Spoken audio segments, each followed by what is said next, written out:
Today we will be talking about a very interesting topic, that is about real depth and apparent depth. As the term sounds, apparent means that is not for real, that is fake, that is false.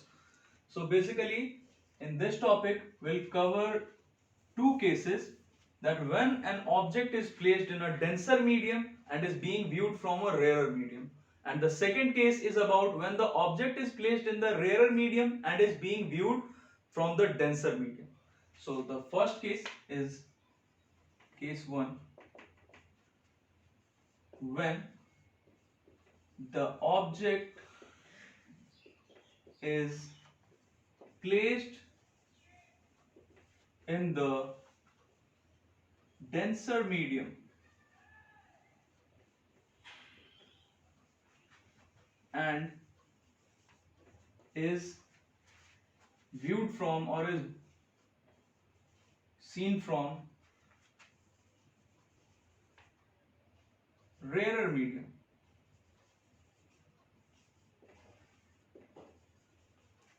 Then it appears to be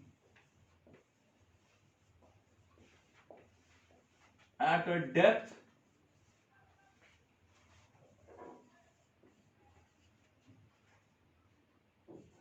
that is less than the real depth, or we can say that appears to be raised.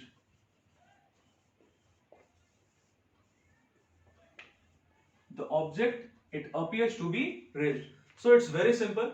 We'll make it very much clear with the help of a schematic diagram. Suppose that here we have a glass tumbler that is filled with water. It is filled with water. And here we have any object. In common, we talk about a coin that is placed inside the tumbler, glass tumbler, and the coin is at the bottom, at the base of this container. Suppose that we are viewing this coin from any point, from here, or from here, from any point. It is being viewed from the rarer medium. As you can see, water here is this is water. I'll mention it here. This is water. Inside the tumbler, we have the denser medium, and the object is placed in the denser medium, and it is being viewed, it is seen from the rarer medium, that is from air. Obviously, outside the tumbler, this medium, this is air. So it is being viewed from the rarer medium, that is in air. Then what happens? This coin, this object, it appears to be raised. This is the real depth. As we are talking about the depth, it means that this is, obviously you know about it, this is the free surface of water, this is the free surface. And if we talk about the real depth, then where is the real depth? The object is in real, the object is here, so this must be the real depth. This is this much length, it is the real depth of the object. So here the object is the coin, and for obtaining the image we need at least 2 light rays. So it's very simple for us to assume that one of the light rays, it is straight, that is, it is perpendicular to the free surface. So the first incident ray, it is assumed to be normal to the surface, that is the surface of separation. You know about it, this is our surface of separation, because after this surface of separation, the next medium is air, that is the rarer medium. So the first incident ray, it is taken to be normal to the surface, and the second one, it is assumed, it is taken to be oblique. As you can see here, the second incident ray, it is oblique to the free surface, to the surface of separation. So now we'll draw the normal here. And as you know, when the light ray travels from the denser to the rarer medium, it will move away from the normal. So it moves away from the normal. This is our refracted ray. This was the incident ray, this is the refracted ray. Now, so as you know about this part, the angle made by the incident ray and the normal, it must be the angle I, that is the angle of incidence. And this angle that is made by the refracted ray and the normal, it must be the angle of refraction. So I told you earlier, whenever we have to obtain the image, what do? We need at least two light rays. So here we have the light ray, first light ray, incident ray, and here we have the second light ray, that is refracted. So we will produce this refracted ray in backward direction in order to obtain the image. So somewhere here at this position we have the image. Suppose this object, it is denoted by O, name O, and this is our image, it is denoted by I. So this is the position of the image. As I told you that the object, it appears to be at a depth that is less than the real depth. So this is our apparent depth. We are talking about this apparent depth. Obviously the object is here, but to us this object, it appears to be here. I'll draw it. This is the image of the object. Here we have placed the coin, we have placed the object, and the object, it appears to us, we can see the object at this position, at the position I. What does it mean? That the object appears to be raised. This object, it appears to be raised. So I'll mention this part also. This is our apparent depth. Apparent depth.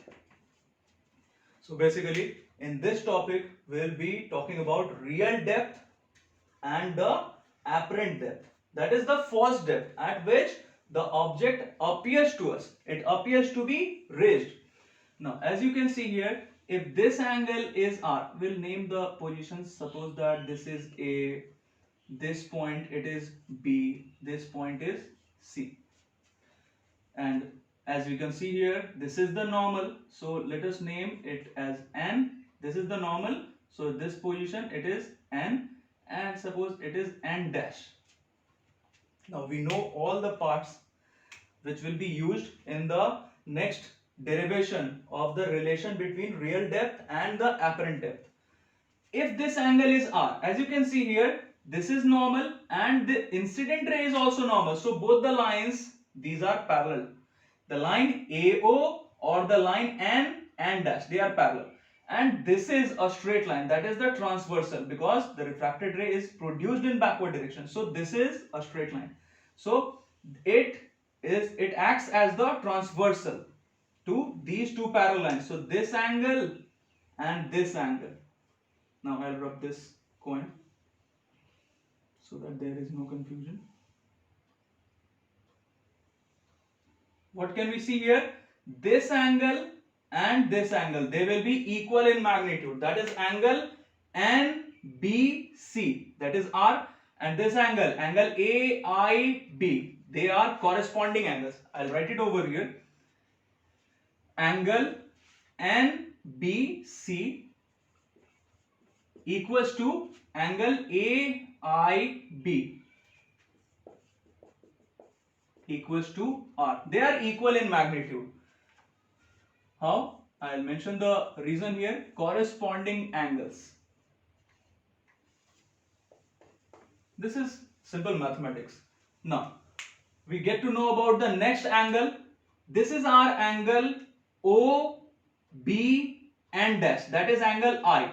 Now you can see here, this is and this, both the lines, they are parallel to each other, and this line, that is BO, it also acts as a transversal. So in this case, the angle OB and dash, I'll write it over here, OB and dash will be equals to which angle? This angle. That is angle IOB or AOB. You can write anything. So angle AOB. Both the angles are equal.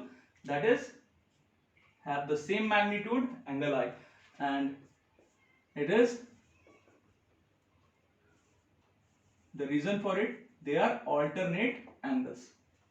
Now, we'll be using the same Snell's law that we got to learn in the very first topic when we started this chapter, refraction of light. As you can see in this triangle, This is right angle, 90 degree. So if we take this triangle, that is triangle AIB, it is a right angle triangle. So we can apply the techniques of trigonometry here. In triangle AIB, if we find the ratio sine R, this is angle R, so we are going to find the ratio sine R. What will be sine R? Obviously sine theta, sine R will be equals to perpendicular by hypotenuse. So in this triangle, the perpendicular here is AB. It's very simple. The side of the triangle that is opposite to this angle will be considered as the perpendicular. So this is our perpendicular AB by hypotenuse. What is the hypotenuse here? This is the longest side of this triangle, that is BI or IB. So this is our first equation that will be used. Now, in triangle, the next triangle, right angle triangle, that is AOB. In triangle AOB, what can we do here? This angle I. So if we are interested in finding the value of sine I, what will be sine I here? Again, perpendicular, that is AB, by hypotenuse, that is this whole length, that is OB. Perpendicular AB by this whole length, that is the hypotenuse, that is OB. Now, as we got the value of sine I and sine R, we can apply the Snell's law here. As you can see, the light travels from optically denser to optically rarer medium, that is water, from water to air. So the second medium here is air and the first medium here is water. So we can find the refractive index of air with respect to water. The refractive index of air, that is the second medium, with respect to water, that is the first medium. What will be the ratio? Sine I by sine R. It's simple, the Snell's law. So sine I, we got the value of sine I here. What is it? It is AB by OB. By sine R, we have the value of sine R also. That is divided by sine R. That is AB by IB. What do we conclude here? This AB and this AB, it will be cancelled. I'll write it over here. AB by OB, IB by AB. So this part, it got cancelled. What do we conclude here? We got the value of refractive index of air with respect to water. That is IB by OB. IB, this is the length IB and this is the length OB. Now, suppose that we are viewing the object from this position. This is the I. We are viewing the object, that is the point, from this position. Then this light ray, it will be coming from this direction, along this direction. But suppose that we are not viewing the object from this position, we view it from this position. That is vertically above, just vertically above this object O. So in this case, this position B, the point B, it will be not here. If we are viewing from this position C, then the point B is here. But if we view this object from this position, then this point of incidence B will also be here. We can say that B will be somewhere here. Then this is our assumption that the point B, either the point B and point A, they overlap each other, they coincide each other, or they are very much closer to each other. Then in this case, what will be our condition? Suppose that this B, it is very much closer to A. Then what will happen? I'll make it simpler for you. Suppose this point B, it is not here. In fact, this point B, it is somewhere here. Then what will be IB or what will be OB? As you can see here, if B is very much closer to I, I'll write it over here. If B is very much closer to A. And it's very simple, don't be confused. B is very much closer to A in which condition? When this object O, it is being viewed from, not from this position or this position, it is being viewed from this position or just vertically above this object. Then in this case, B will be very much closer to I. It means that this IA or IB, they will be approximately equal. I'll write it over here. In this case, AI will be approximately equals to, this sign is for approximation, will be equals to, approximately equals to IB, and the same case for OA also. If this is OA and this is OB, so in this case if B is here, then OA, it will be approximately equals to OB. Approximation is there, it is not exactly equal, but it will be nearly, approximately equals to OB. So we'll write it over here. AO, AI will be approximately equals to IB, and this OA, it will be approximately equals to this OB. It is our assumption so that we can derive the expression that we have to do. So here, as you can see, this IB, we can replace this IB with AI or IA, and this OB, it will be replaced by, they are approximately equal, so this OB can be replaced by OA or AO. Now what is this AI or IA? As I told you, this IA, now I'll rub this part.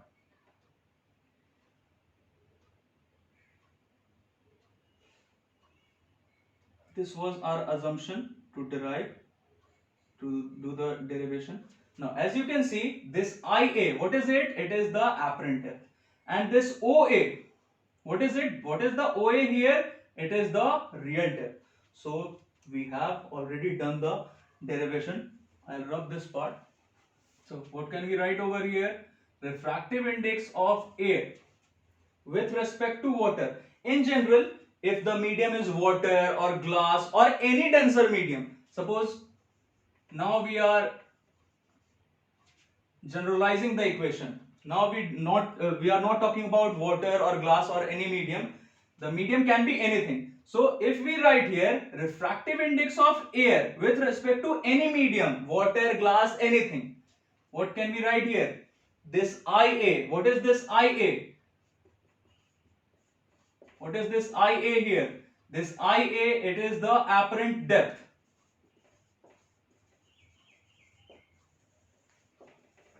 And what is this OA here? This OA. What is OA? OA is the real depth. So if we know the apparent depth and the real depth, then we can find the refractive index of medium also. You know about principle of reversibility. So by following principle of reversibility, what can we do here?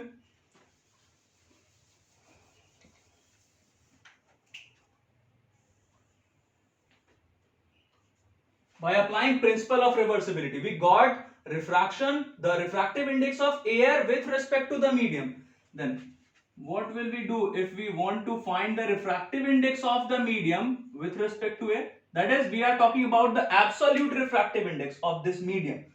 Refractive index of medium with respect to air, it will be reciprocal of this part.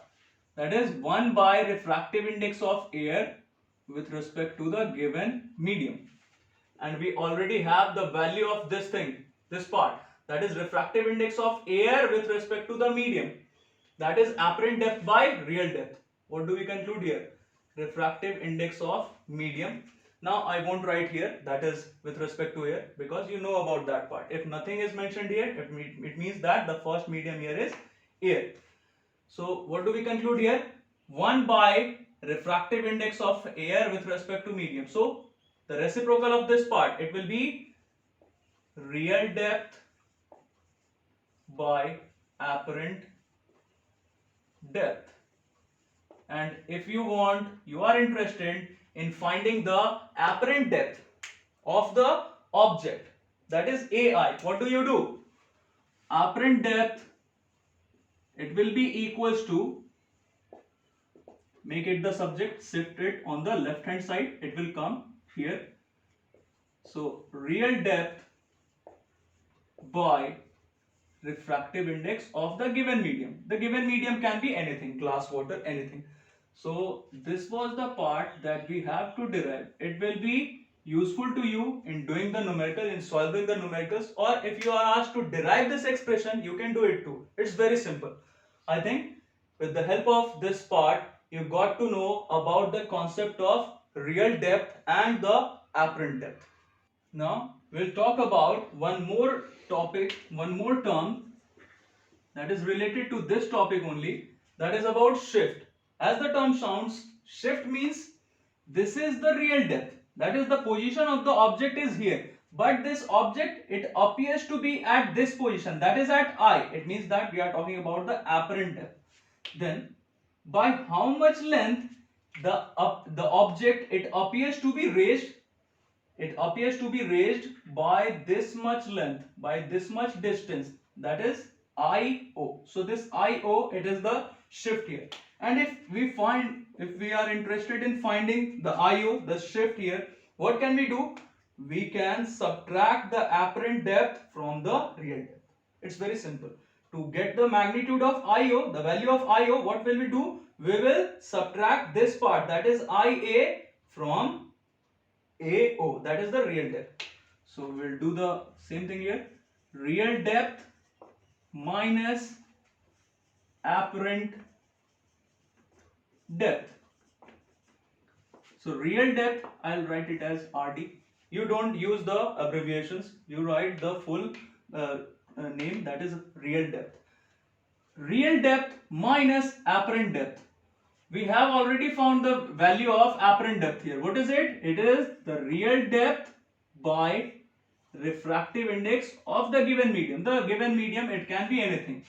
So the shift, what will be the value for the shift? It will be, we can take this RD common, 1 minus 1 by refractive index of the given optical medium. It can be anything. It can be glass, it can be water, it can be anything. So this is the mathematical expression for shift.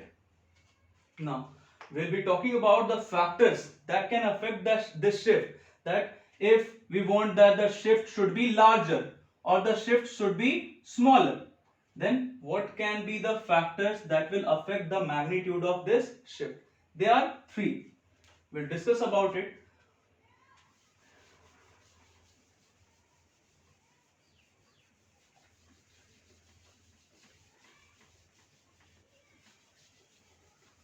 The three factors that can affect the shift are factors affecting shift. So the very first one is refractive index. Greater the refractive index of the medium, of the given medium, more is the shift. So the shift, it is directly proportional to the refractive index of the given medium. Like we had in the last example, we had the medium water. If the medium was glass or it was diamond, then obviously the shift would be greater, because the refractive index of glass is greater than the refractive index of water. So the shift here, it increases with the increase in refractive index. Now the second factor, that is about the thickness of medium. About this factor we have already discussed in the last topic, that was about lateral displacement. So here also this is the factor that can affect the magnitude of shift. Greater is the thickness of medium, that is the medium is thicker. Greater is the thickness of medium, more will be the shift produced. So these two factors, they are directly proportional to this shift. If the refractive index is greater, the shift will be more. If the thickness of the medium is greater, then also the shift will be more. And the third and the last factor. Now children, let me tell you that there is nothing like memorizing in physics. Basically in this part of science there is nothing to memorize. All the parts, they are relatable. If you know about this factor, and obviously you got to know about this refractive index at the very beginning of this chapter. Now as you know about this factor, you can easily relate the next factor, that is about the color or wavelength of light. We'll be talking about it. Color or wavelength of light. Now as you know, the wavelength for the violet color of light in a medium is the least, and for the red color of light, the wavelength for red color of light in the same medium, suppose we are talking about this medium in the example, that is about water. So in water, the wavelength for violet color of light would be the least, and for the red color of light, the wavelength would be the maximum, that is greatest. So here, for the same medium, if we are talking about water or we are talking about glass, then for the same medium, the refractive index of violet color of light, it would be maximum. And you know why? Because the refractive index, why is the refractive index of violet color of light maximum? Because it has the least wavelength. So the refractive index for violet color of light of the same medium will be maximum, and the refractive index of the same medium for red color of light will be minimum. Now you can relate it of your own. Refractive index, it is maximum for violet color of light. So the shift will be produced maximum. There will be maximum shift produced for the violet color of light and minimum shift produced for the red color of light, because it has minimum refractive index. The medium has minimum refractive index for red color of light. Now we are going to discuss about the case 2. In this case, the object is placed in the rarer medium and is being seen from the denser medium. Suppose that here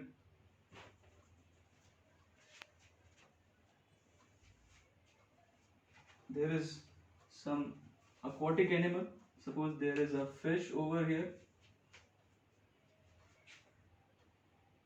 Here is a fish, and here is some object. Suppose here is a bird over here. It is flying in air, and the fish, it is observing the bird from the denser medium, that is from water. It is just a simple example that the object here, this is the object here, that is the bird, here is the object, and the fish here is the observer. So this object, this bird, is being viewed from the denser medium. The object is in the rarer medium, that is in air, and here we have water, that is this is our denser medium. So in this case, the object is in the rarer medium and is being viewed from the denser medium. Just reverse of the case 1. So in this case, one of the light rays, and children keep it in mind, the light ray, it is not being produced by this bird or by the object. In the last case, the object was the coin. In this case, the object is the bird. Never be confused that the light here is being produced by the object. It is just being reflected. The sunlight, it falls on the bird or on any object and is being reflected, and that reflected light ray is obtained here, and we are able to see the object. In this case, the fish will be able to see this object, that is the bird. So the first light ray is incident normal. This light ray, it is incident normal. In general, one of the light rays, we consider one of the light rays to be incident normal. That is easy for us, convenient for us. And the next light ray, it is considered to be oblique. This is our surface of separation that separates the two medium, that is air and water. So in this case, the second light ray, that is incident ray, it has to move, it has to travel from optically rarer to optically denser medium. So obviously what will happen? It will bend towards the normal. So it bends towards the normal. And as you can see here, if we want to obtain the image, if we are interested in obtaining the image, then what do? We have to produce this light ray in backward direction. So we produce this light ray in backward direction, this refracted ray that has traveled refraction when it enters from air to water. So this refracted ray, it is produced in backward direction, and by doing so we obtain the image. The image, it will be obtained somewhere here at this position. The object, it will be seen, it will appear to be at this position, but this is the virtual position, this is the fake position. Here the bird, it will appear to be at this position, but in real the object, the bird is here, but the object, the bird, it appears to be at this height.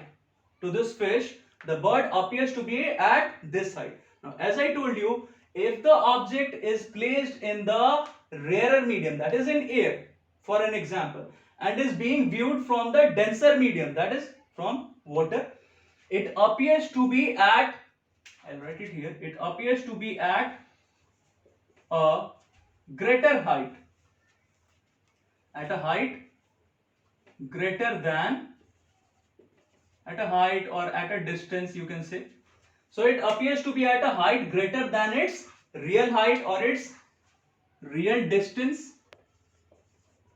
As you can see here, the real height or the real distance of the bird is this much, but it appears to be at this position. So the height, the real height, the apparent height or the apparent distance of the bird, of the object, I'll mention it here, this is the apparent distance or apparent height.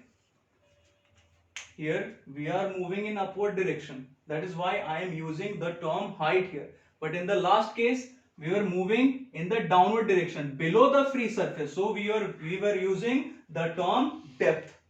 So here the apparent distance or the apparent height, that is this much length, it is greater than the real distance of the object or the real height of the object.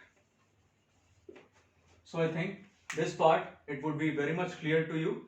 Now these two cases, case 1 and case 2, it might be possible that you are asked that if we place any object, if we place a stick in water body, in a shallow pond or in any water body, then it appears to be bent.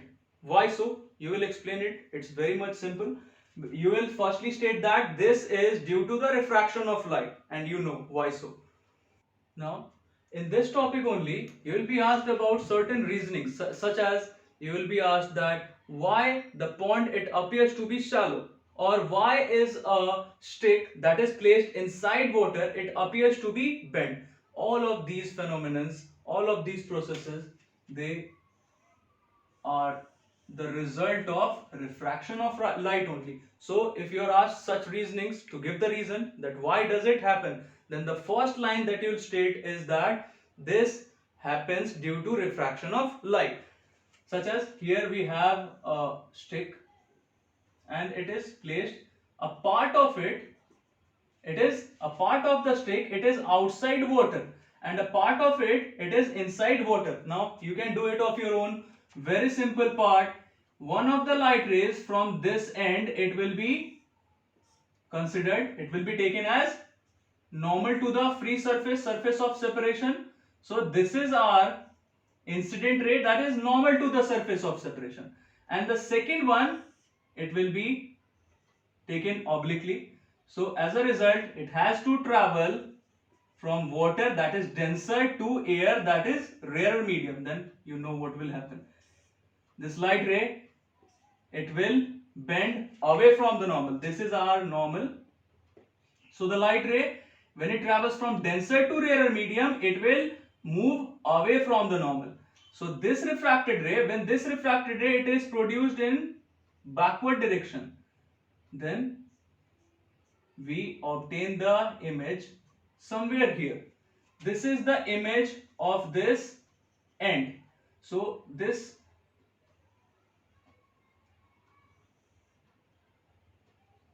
stick, it appears to be bent. Why so? It's very clear to you, it must be very clear to you that this end, this is the real position of the end of the stick, but the image of this end of the stick, it is formed here. It means that the viewer, suppose here is the viewer and he or she is observing the stick, this end of the stick from this position. Then the end of the stick, one end is A, suppose this is one end and this is another end. So this end B of this stick, it will appear to be at this height, at this depth. So this is our real depth and this is our apparent depth. I'll mark it here. This is our apparent depth. This is our apparent depth. So what do we conclude here? The end of the stick, it appears to be raised, and that is why the stick, it appears to be bent, but it is not so. It is not the condition. Obviously the stick is not bent at all, but it appears to be bent. And why does it happen? Due to refraction of light. So the very first part, you will state that it takes place, it happens due to refraction of light, and after that you will explain it. If you can draw the diagram, then you can state the reason also. What will happen here? The light ray, when it suffers refraction from water to air, that is denser through rarer medium, it moves away from the normal, and when it is produced backward, then the image of this part of this object, of this end of stick, it is raised up to this depth. So this was the explanation, this was the part of the reasoning. I think with the help of this example, the reasoning part would also be more clearer to you.